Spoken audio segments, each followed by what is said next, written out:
Bom, galera, boa noite a todos. Meu nome é Diogo Rodrigo, aqui da Personal Psicocare. A gente vai fazer nossa segunda entrevista do dia agora. Vamos aqui chamar o entrevistado. Ele é mestre de meditação, ex-atleta de natação, ex-técnico paralímpico. E hoje ele vai falar um pouquinho também da psicanálise, estudante de psicanálise. Vai falar um pouco sobre todos esses temas. Vou chamar ele aqui. Pode fazer perguntas decorrendo da entrevista. Que é o Lama Borjan, vai falar um pouco sobre tudo isso aí. Opa, tudo bem? Boa noite. Olá, Diogo, boa noite, como vai? Tô bem, e você? Tudo em ordem, tudo em paz. Muito trabalho aí para você hoje, né? Tive uma entrevista aí decorrer dessa chuva, trabalho presencial, aí deu uma atrasada aí, mas deu tudo certo aí. Que eu te Você está falando da onde? Agora tô em casa fazendo entrevista em Não, casa. mas que cidade? De Santos. Santos? Ah, tá. Estou falando também da Baixada Santista. Estou em Peruíbe. Nossa. Peruíbe. Peruíbe. É a última cidade no litoral sul. Depois ali é Pedro de Toledo, né?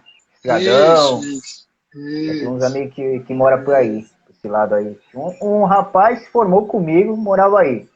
Ele vinha ali falar pra mim, tô saindo daqui 3 horas da tarde pra chegar às 7 horas na aula. Eu falei, caramba, fora longe. É uma viagem mesmo. Esse seu canal é para professores de educação física? Não.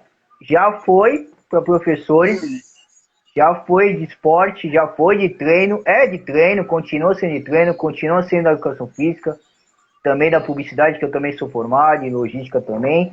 Mas aí eu abri geral para canal de entretenimento. Então, aí eu consigo ter essa possibilidade de chamar você, o Daniel ontem, outros mais, cantores, políticos, jornalista, que foi agora essa última agora com o Fábio Passos, também lá da TV Tribuna, né? Então, e eu fui elogiado pelo YouTube, até mandou um e-mail falando, pô, que legal que você abriu o canal, porque antigamente era um canal de jovem e adolescente, né? Você fala, pô, esse canal não vai ter muito futuro, porque ele tira foto das festas que ele vai, parece um playboy, o cara tiraram o maior sarro lá. Traduziram, né, os americanos, né, que o central deles é lá, né? E aí do nada deu um boom no canal, começou a vir gente importante, dentista, um monte de profissão. Aí eu falei, agora virou um canal de entretenimento. Aí ele perguntou, tu ainda tá no esporte? Eu falei, não, eu formado em educação física, como eu deixei aí o e-mail para vocês, publicitário, mas agora eu quero abrir o canal para entretenimento. Foi bem no devido da quarentena, que a galera tava tudo pirada, né? Pô, será que a gente volta? Será que a gente não volta? E aí eu falei, pô, vou criar esse canal para não me deixar também maluquinho, nem as outras pessoas. E aí todo mundo abraçou a ideia, veio os professores que eram da faculdade, todo mundo fazendo. Então tinha dia que eu fazia 6 entrevistas num dia só, já tava, né, na última morrendo, assim, né, o olho já, né. Uau. Então bombou lá, Aqui tem mais de 180. Então, entraram alguns amigos meus, são professores.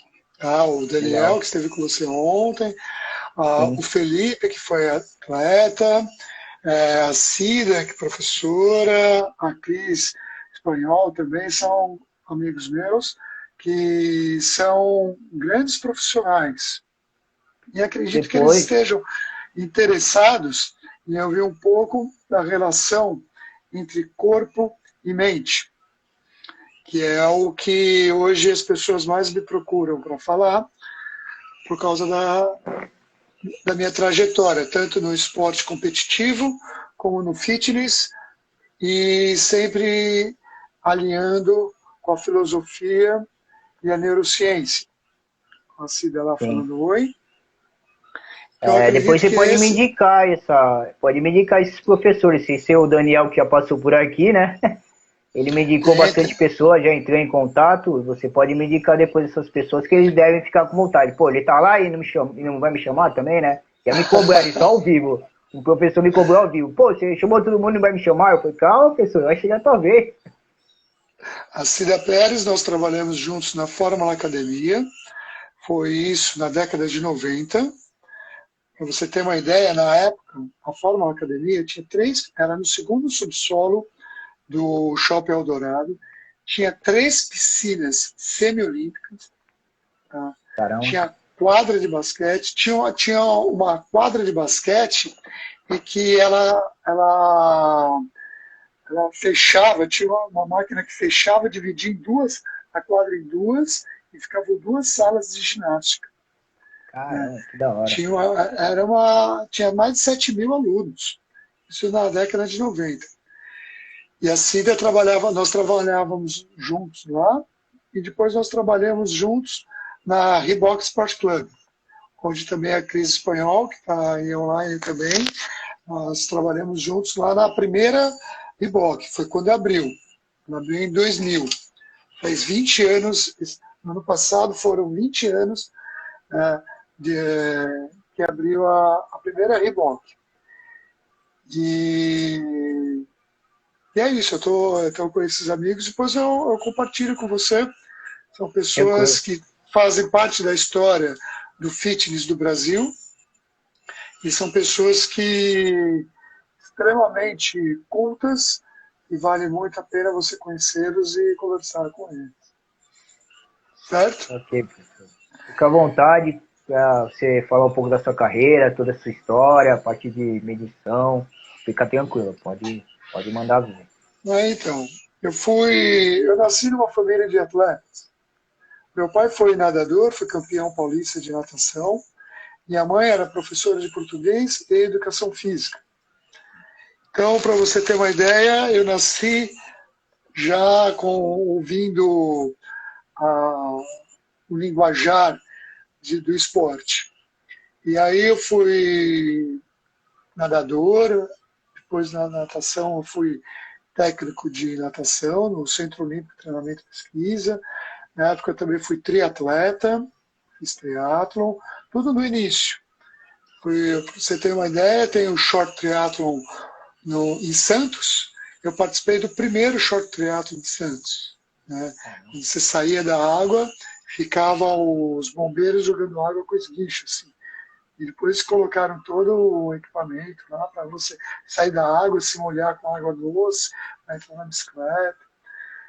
E eu peguei o início de muita coisa, como por exemplo, eu fui o primeiro professor de hidroginástica do Brasil, o primeiro professor homem. Na época que eu trabalhava no Centro Olímpico de Treinamento e Pesquisa, eu também dava aula numa academia de bairro, pequenininho, uma escola de natação, chamava Muro Azul. E uma das minhas atletas, a irmã dela, foi a quem trouxe a hidroginástica para o Brasil, a Mercedes Nogueira. Ela mora em Portugal hoje, se não me engano. E ela estava começando a divulgar a hidroginástica. E aí, na época, ela ainda trabalhava na Raia 4. A Raia 4 era uma escola muito forte na natação, uma escola de natação, e tinha uma unidade na Vila Mariana, uma no Morumbi e uma no Itaim. E aí a Mercedes dava curso nas academias, e eu fiz um dos primeiros cursos dela, de hidroginástica. E aí não tinha professor de hidroginástica naquela época, e ela tinha que dar os cursos dela. Então ela me chamava para eu substituir na academia, no caso na Raia 4. E na época só mulher dava aula. Né? Então foi um dos primeiros, se não foi o primeiro, um dos primeiros homens a dar aula de hidroginástica. E como não tinha muito homem e tinha muita procura na hidroginástica, eles me chamavam muito para estender os cursos da Mercedes. Então eu rodei todo o Brasil e a Europa e os Estados Unidos dando curso de hidroginástica. Né? Nessa época, na década de 80, década de 90. E aí eu fui para a Fórmula Academia na década de 90. No Centro Olímpico eu trabalhei com crianças de 7 a 17 anos, né, com natação competitiva. Eu tinha lá uma equipe, a equipe da manhã, e a equipe da noite, que eram com deficientes mentais. Então, eu tinha um grupo que tinha desde síndrome de Down, limítrofes, e assim vai, em que eu desenvolvi a primeira equipe de natação da América do Sul de deficientes mentais. E nessa época, foi na década de 80, início da década de 90, onde eu fui o técnico da seleção brasileira na Paralimpíada em 1992, foi na Espanha. Para vocês terem uma referência, foi aquela Olimpíada onde o atleta que acendeu a pira olímpica estava com um arco. Ele pegou o arco e acendeu. O atleta chegou correndo no estádio olímpico com a tocha, né, fez aquela volta olímpica, e ele acendeu a tocha olímpica. Não, na verdade não foi a tocha, ele acendeu a flecha com fogo, e esse atleta tirou a flecha e ela foi lá e acendeu a pira olímpica. Né? Foi nessa época. Essa foi a Olimpíada mesmo. A Paralimpíada não foi assim que acenderam. E eu fui lá o responsável pela equipe do Brasil. Né? Só com deficientes mentais, não com deficientes físicos. E desde essa época, ou melhor, desde a época em que eu era atleta, eu ouvia os técnicos, inclusive meu pai falando, concentre-se para a prova. Mas ninguém ensinava a se concentrar para a prova. As pessoas falavam, concentre-se para a prova, mas ninguém ensinava, olha, como que fica a mente em relação à prova, no caso da natação. E eu comecei, aos 12 anos, foi quando eu comecei a procurar como que se concentrava para a prova. E foi quando eu caí para a meditação. Para a meditação, aos 12 anos, quando eu comecei a praticar, para me concentrar para a prova. E aí foi uma busca muito longa, porque era uma criança, 12 anos, pré-adolescente, então a disciplina era diferente, a compreensão era diferente. Naquela época não tinha mestres no Brasil, era muito difícil encontrar um mestre no Brasil. Mas mesmo assim, eu ficava lendo os livros, procurando orientação. Aqui no Brasil tinha o Zen Budismo, onde ele trabalhava com a meditação, e da meditação que vinha para a concentração para as provas. Foi aí que eu comecei o meu trajeto, que levei as minhas experiências pessoais e comecei a aplicar em alguns atletas a mim mesmo.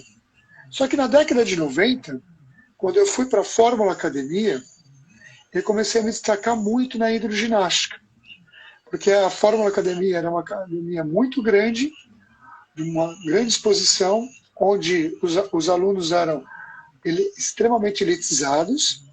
Para você ter uma ideia, tinha algumas classes mais tarde que eu tive que dar até em inglês, porque ninguém falava em português. Né?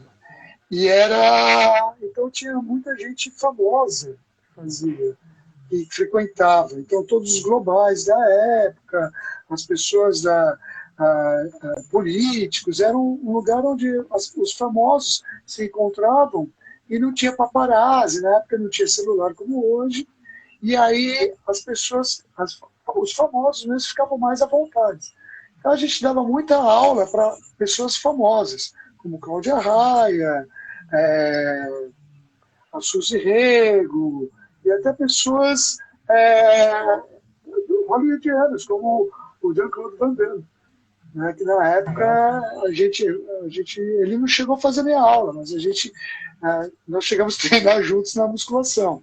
E tinha muito também, o pessoal do IRA, tinha muita gente famosa, o Nazi do IRA fazia aula lá, e muita gente famosa mesmo.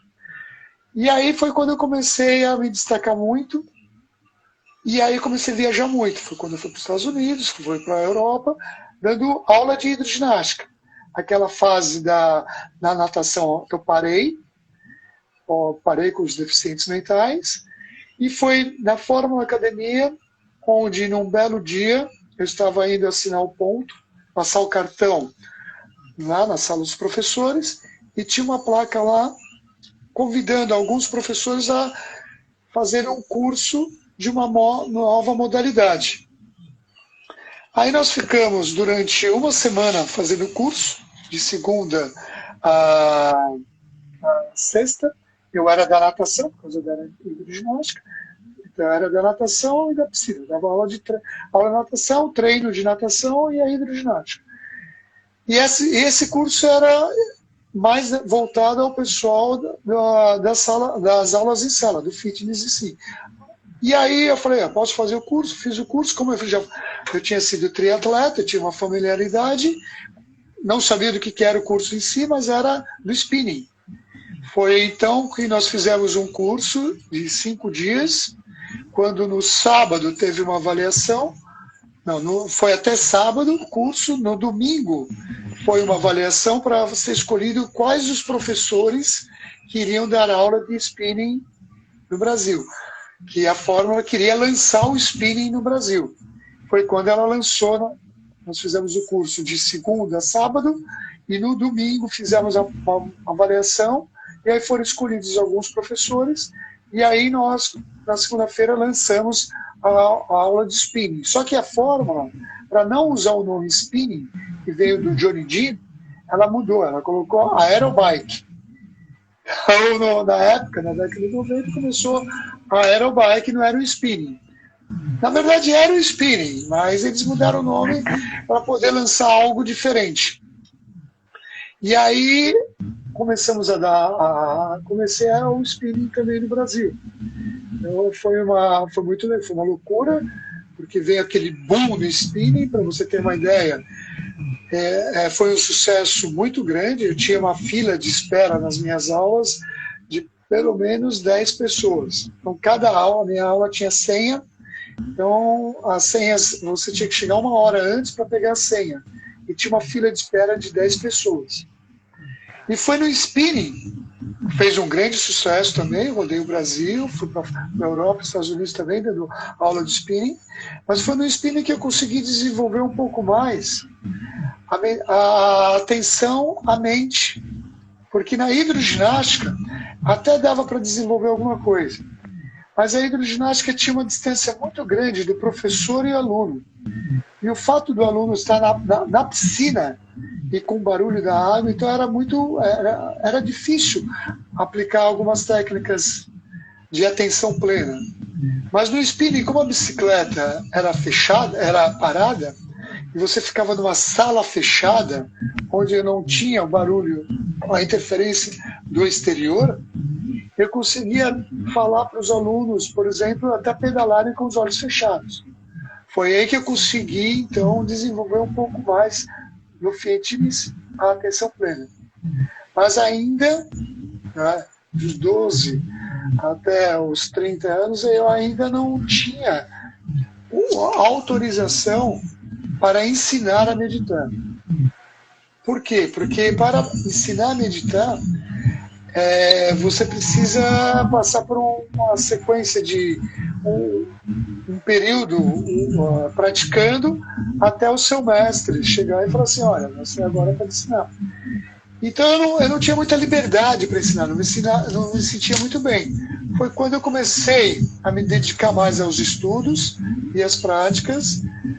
E aí eu acabei indo para Taiwan, virei monge budista lá, fiquei carequinha, mais careca que você, hoje eu sou cabeludo. E lá eu fiquei num templo, onde eu fui ordenado, um templo Shaolin, onde era muito Kung Fu. Mas eu não estava com Kung Fu, mas eu não fiquei desenvolvendo esse lado, eu fiquei um pouco mais do Tai Chi, mas estudando a filosofia e praticando a meditação. Então lá eu fiz pequenos retiros.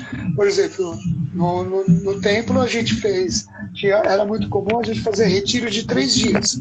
Então tinha uma sala onde você sentava, começava a sua prática de meditação, 3 dias depois tocava o sino, aí você saía. Então você ficava sentado meditando durante 3 dias, 3 noites, sem dormir. E aí, isso junto com as orientações, né, deu para começar a me aprofundar mais. Mas aí eu acabei indo para a Índia, fiquei estudando na Índia, depois eu voltei para o Brasil, depois eu voltei para a Índia, fui para o Nepal, fui para o Sikkim, fui para o Butão, sempre ficando nos monastérios, até que eu fiz um retiro mais longo.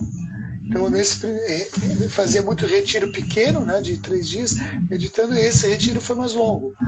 Eu fiquei 3 anos, 3 meses e 3 dias sentado meditando. Aí foi um pouco mais interessante, né, onde deu para desenvolver. E foi aí que o meu mestre virou e falou assim, ok, agora eu gostaria que você ensinasse. E aí agora eu vim e eu consegui fazer um trabalho conciliando a verdadeira meditação com a atividade física.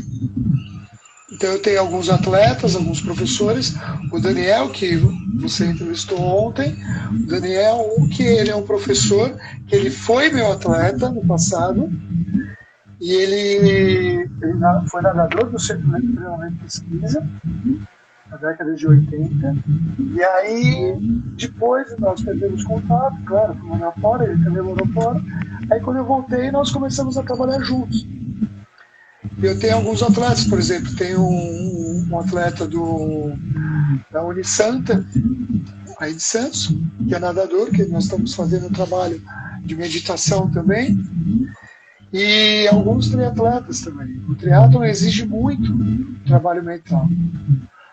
E foi aí que agora está começando a se expandir, onde tem até o interesse do pessoal do Remo, até por indicação do Daniel, e que nós vamos fazer um trabalho também, a gente ainda está vendo isso, não está nada certo, mas onde que é hoje, no século XXI, e eu vejo que as pessoas estão mais interessadas em trabalhar de uma forma racional o corpo e a mente. Na década de 70, a ginástica era aquela ginástica calistênica, onde era muito famosa a ACM, Associação Cristã de Músculos. E a ACM tem no mundo inteiro. A ACM pregava muito corpo sã, mente sã. Mas eles não ensinavam também como trabalhar essa mente sã. Como fazer a ligação entre corpo e mente. E isso é muito interessante, que eu vejo ainda muitos profissionais falando muito de corpo e mente, e eu fico muito feliz disso, porque eu gostaria que as pessoas realmente estudassem. A neurociência hoje está muito acessível, antes era muito difícil, muito fechado, mas hoje está muito acessível. E aí você pode encontrar muito material explicando o básico de como iniciar o corpo e mente. Mas o trabalho de corpo e mente de um atleta hoje, ou de um esportista, a base dela é a meditação. E não existe autodidata na meditação. É muito importante eu falar isso para você, para deixar claro para as pessoas que você precisa de um professor qualificado para ensinar a meditação. Por quê? Porque quando você começa a meditar, você se aprofunda em assuntos muito pontuais e particulares, onde vai mexer muito com o seu eu interior, com o seu ego, digamos assim. E isso causa muita confusão. E se o professor não for qualificado, ele não vai conseguir te orientar de uma maneira segura. Eu vou dar um exemplo. Na década de 90, eu tinha alguns amigos, nós praticávamos juntos, e tinha uma pessoa que de vez em quando praticava com a gente. E aí essa pessoa começou a ter orientação com um professor, e esse professor não tinha uma história bem bem aceita, era meio duvidoso, uma história bem sombria. E eu sempre encontrava com essa pessoa nos encontros, dos grandes mestres que vinham para o Brasil. E, bom, tudo bem. Até que eu fui morar fora, fiquei um tempo fora, fiquei em retiro muitos anos. E aí, quando eu voltei, eu comecei a rever alguns amigos. Isso em 2013, foi quando eu voltei. E alguns amigos, aí eu perguntei dessa pessoa. E os meus amigos falaram, olha, essa pessoa surtou. Eu falei, como surtou?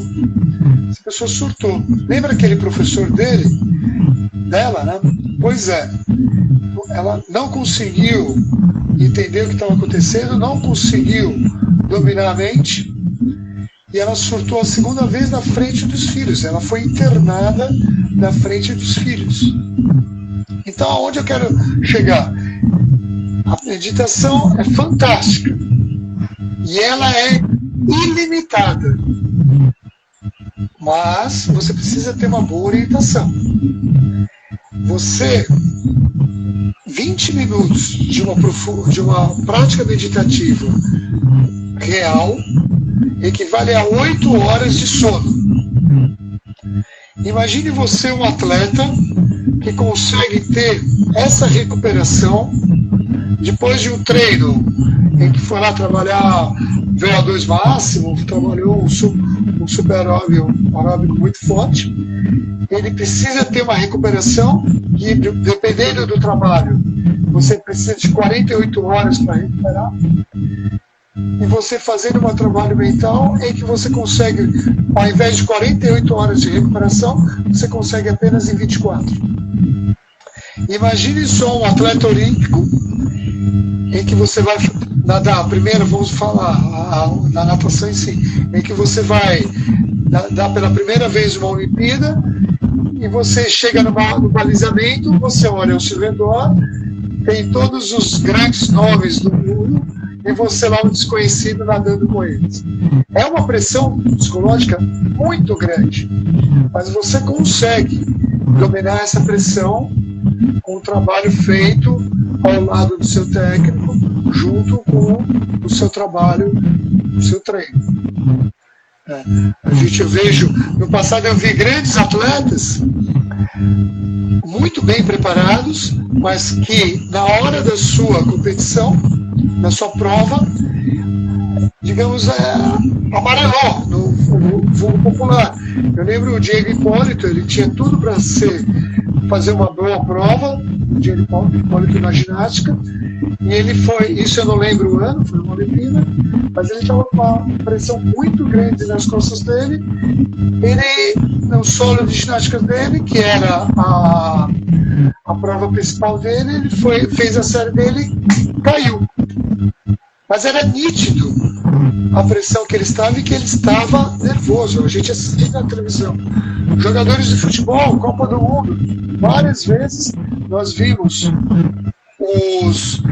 os jogadores entrando no campo, final de Copa, ou semifinal de Copa, ou oitavas de final, com aquela pressão super grande e não conseguia ir bem, jogar bem, perdia os jogos. Por quê? Por causa da pressão. Então, o trabalho da neurociência, da meditação, é muito diferente do trabalho do psicólogo. Porque o trabalho do psicólogo, ele vai te orientar, vai conversar, mas ele não vivenciou o trabalho da calma mental. O trabalho... Está fazendo barulho, né? Você está ouvindo barulho? Eu não sei de onde vem esse barulho. Mas tudo bem. Estou com fone. Não sei se é esse. Talvez se eu trocar o fone, talvez, não sei. Mas o trabalho do psicólogo, ele não é um trabalho para controle como da meditação, porque o psicólogo, a maioria dos psicólogos não tem uma bagagem na meditação. Então não é um trabalho de 6 meses, 1 ano, que você vai aprender a meditar. Eu vou trocar o fone, eu vou desligar o meu fone, eu vou trocar o outro. Tá bom? Peraí só um segundinho. Peraí.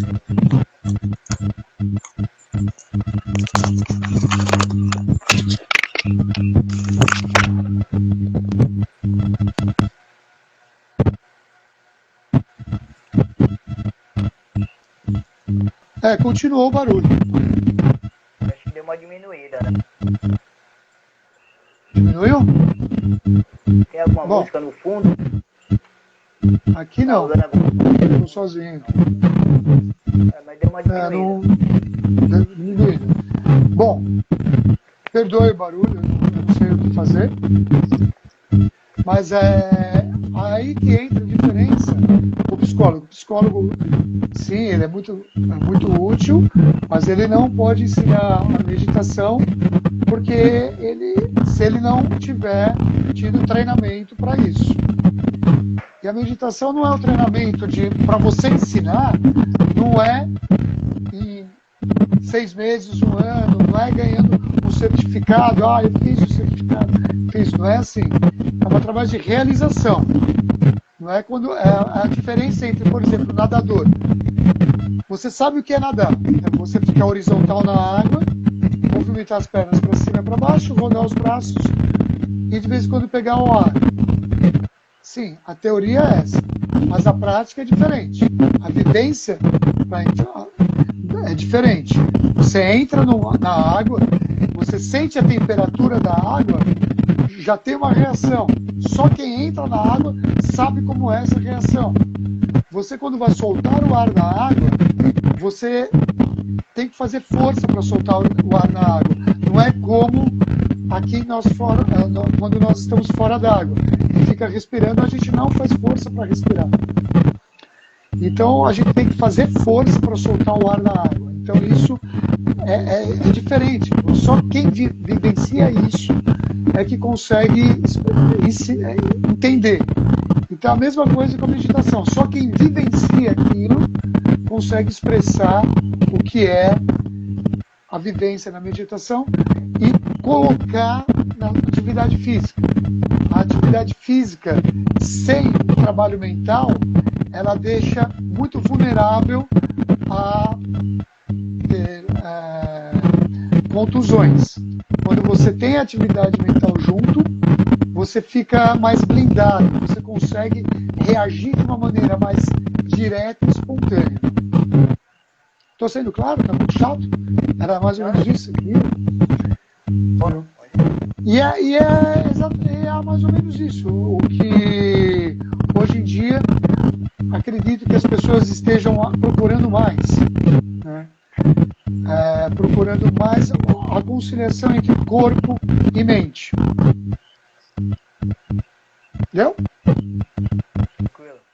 Entendeu? Tem alguma questão sobre isso?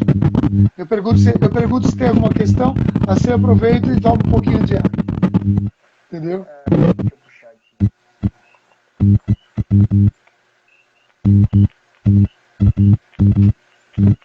Se respondeu que é meditação, que a galera se deixando aqui.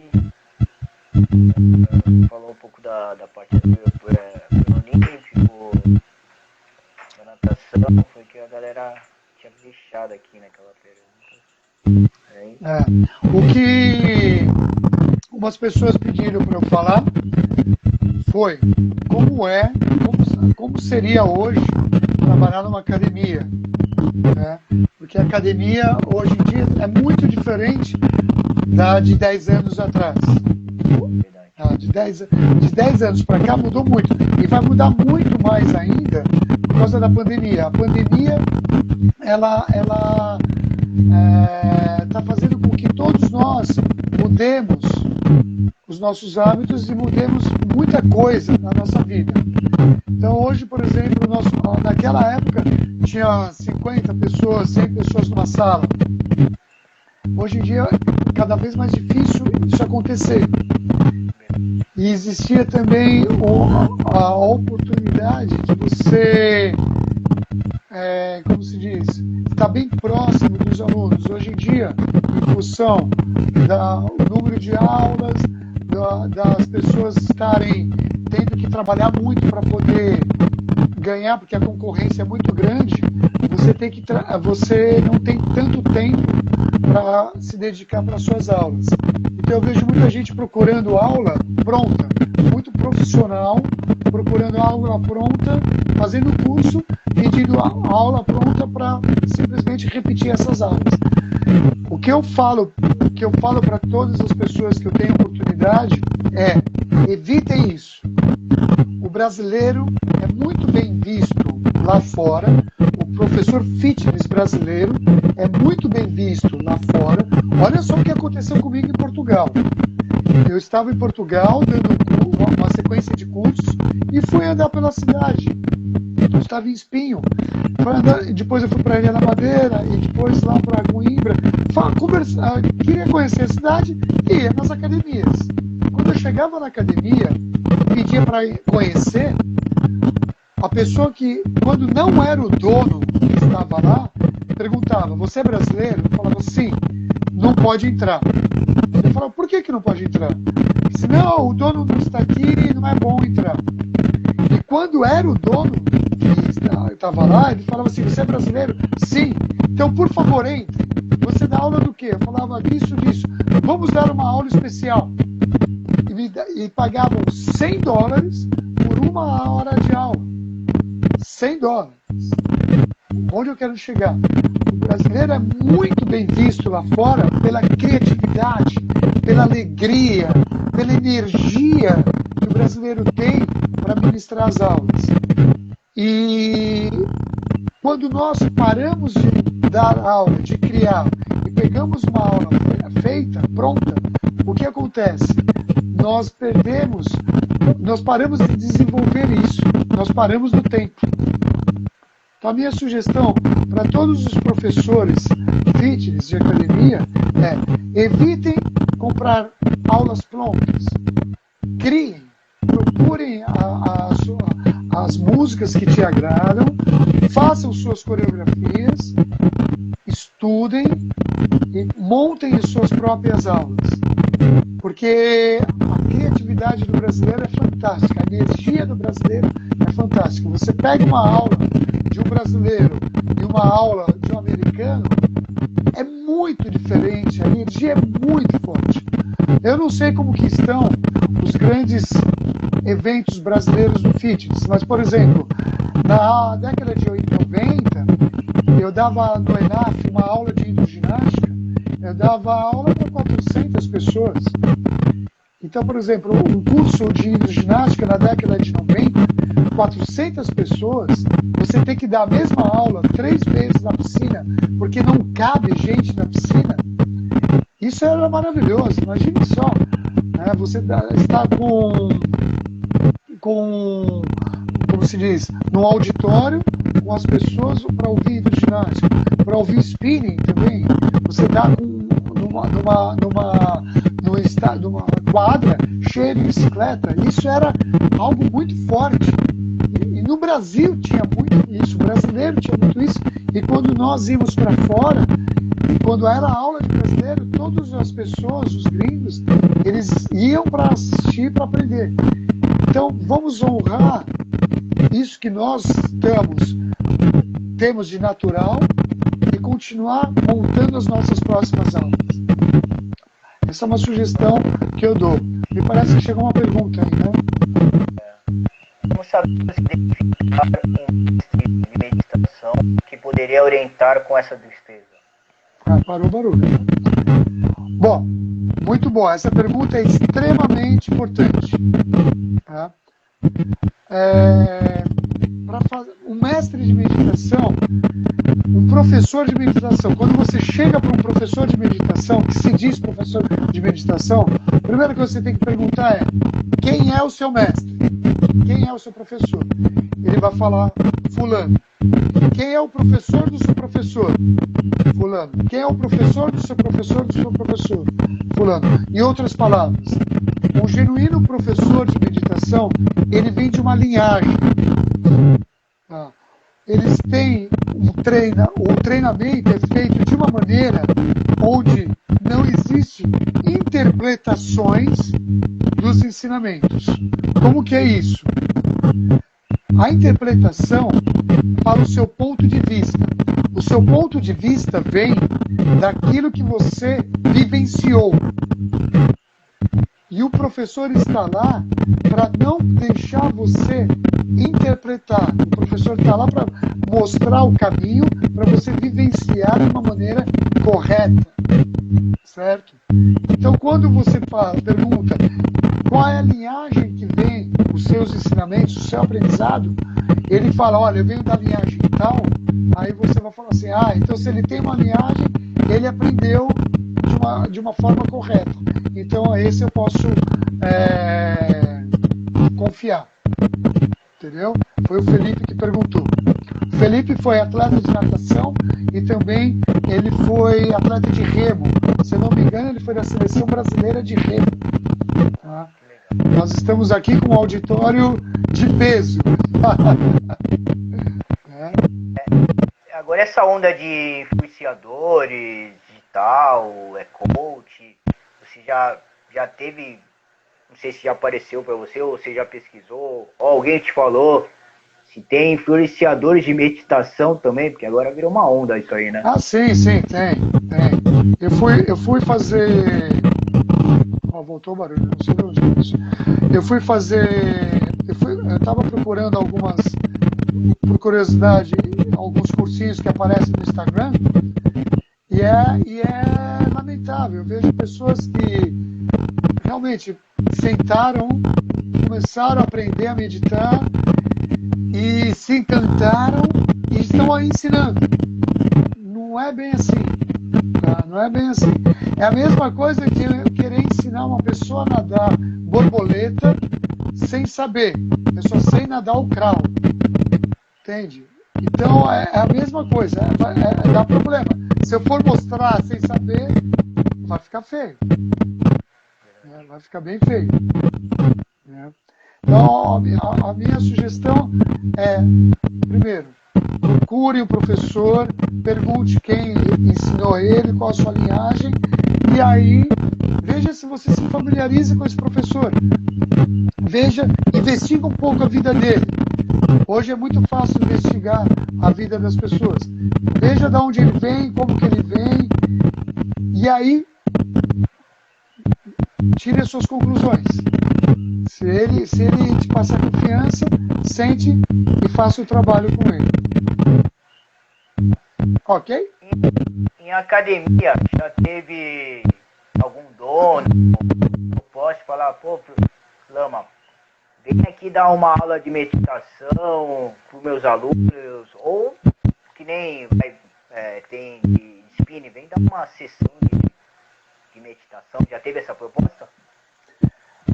Olha, eu fiquei fora alguns anos, eu parei de dar aula em academia em 2008.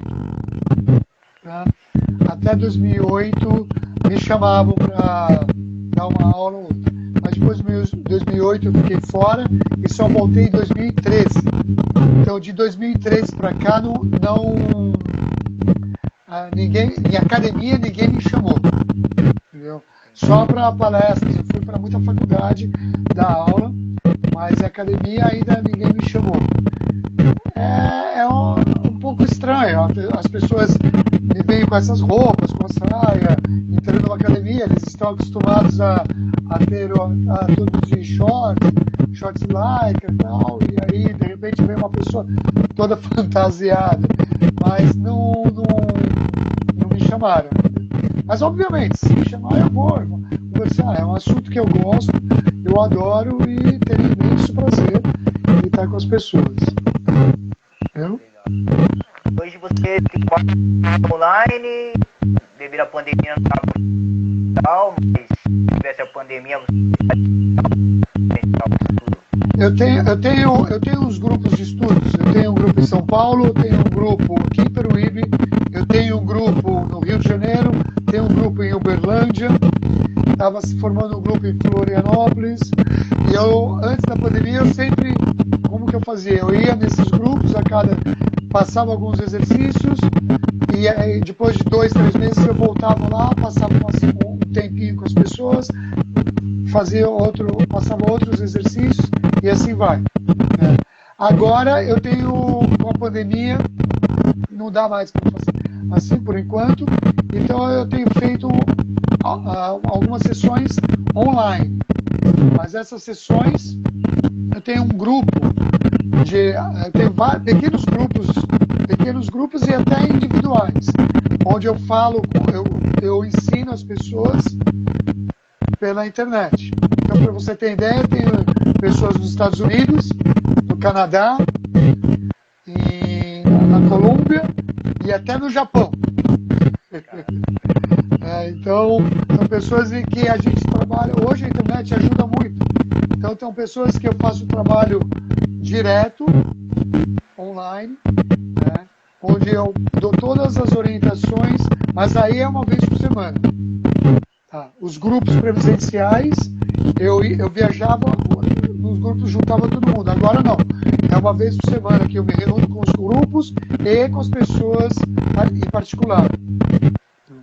Então, se alguém estiver interessado online, por favor, entre em contato com você ou aqui comigo pelo Instagram, que daí a gente marca e vê como que é. E aí entendeu? O sistema tem alguns tradutores, mas no caso você pega alguém no Japão, um japonês mesmo, que fala... Pô, não, no Japão, foi bom você falar, no Japão são brasileiros que estão lá. Entendi. São brasileiros. Eu não falo japonês. Então, só o inglês e o espanhol. Mas no Japão, são brasileiros. Então, lá. Nos Estados Unidos, eu tenho brasileiros, americanos, no Canadá, brasileiros. Na Colômbia, são colombianos. Entendeu? Em São Paulo, são paulistanos, cearenses fazendo juntos. Em São Paulo tem de tudo e assim vai. Né? Em Uberlândia são os mineiros e assim vai. Se tiver um que aparecer, tipo um japonês mesmo, caraca, não sei falar inglês ou português, No Japão é difícil. No Japão é difícil. Se tem alguma pergunta aí, podem fazer ao vivo, não fiquem tímidos não, que nem o fez. Fazer aí, galera. Esse barulho realmente deve estar espantando as pessoas, deve estar incomodando bastante. Mandaram outro aqui, o Felipe, como poderia ser implantado essa forma de treinamento dentro das esportivas? Isso seria muito bom, Felipe, muito bom. O ideal seria treinar os professores para o atleta. Tá? Por exemplo, nós temos um exemplo muito famoso do Phil Jackson. Phil Jackson foi o técnico do Chicago Bulls na época de ouro do Chicago Bulls. Ele tinha o Michael Jordan, Scott Pippen, Dennis Rodman, entre as outras estrelas. E o Phil Jackson era um praticante de meditação há muitos anos, inclusive da mesma linhagem que a minha, e ele ensinava direto para os atletas. O ideal, por exemplo, o atleta tem como mentor o técnico. O ideal seria isso, mas os técnicos não estão preparados para isso. Então seria importante fazer um trabalho nas federações com os técnicos e depois esse professor, depois de trabalhar com os técnicos, trabalhar com os atletas para que houvesse uma conexão, uma compreensão do trabalho e aí os próprios técnicos motivarem os atletas a fazerem esse trabalho de meditação. Entendeu? E aí o professor de meditação iria uma vez por mês fazendo a manutenção, mas teria que ser algo vindo do técnico, principalmente. O técnico teria que entender o linguajar, teria que entender, praticar também, para poder passar para os atletas. Entendeu? Acho que respondeu. Você tem conhecimento de algum esporte no mundo ou aqui no Brasil, difícil, mas que grupo, né? Fisioterapeuta, educador físico, preparador físico. Você tem algum conhecimento de algum esporte que trabalha com a parte de meditação? Tem alguém? Hoje em dia, os esportes, tirando os esportes coletivos, tá? O atleta de provas individuais, eles são muito solitários. Eles fazem trabalhos muito fechados. Então, eu sei que alguns atletas, eu não lembro agora o nome, depois até o Daniel, se ele estiver online, ele pode até me ajudar, que ele conhece os atletas hoje. Mas eu sei que os atletas eles procuram por eles mesmos. Então, os grandes atletas, hoje, por causa de patrocínio, por causa de... até por causa da rivalidade, eles não expõem muito o trabalho que eles estão fazendo. Então, mas os atletas, hoje em dia, os grandes atletas, eu vou falar como eu esqueci o nome agora, tem grandes atletas, mas já veio o nome. O que acontece? O Phelps é um deles, tá? Que eles fazem o trabalho particular, com eles, à parte. Eles têm o professor deles, que vão lá e faz o trabalho e ele usa todo o trabalho durante os treinos e a competição, né? Mas o trabalho em equipe, eu não sei diretamente quem faz, né? Eu estou um pouco afastado, mas eu sei que fazem. Que seria ideal fazer dessa maneira que eu sugeri. Entendeu? Eu acho que essa interferência, essa microfonia está tirando muita qualidade da nossa entrevista. É uma pena, peço desculpas, eu não sei se é comigo ou não. Eu já apertei todos os botões que eu poderia apertar aqui e não tirou. Às vezes pega aquela coisa aqui, fica tranquilo. Não tem problema não. Que bom é sempre que acontece. É aquele negócio, quem faz ao vivo passa por isso. Bom, infelizmente. Mas eu agradeço muito a sua atenção. Não sei se tem outra pergunta.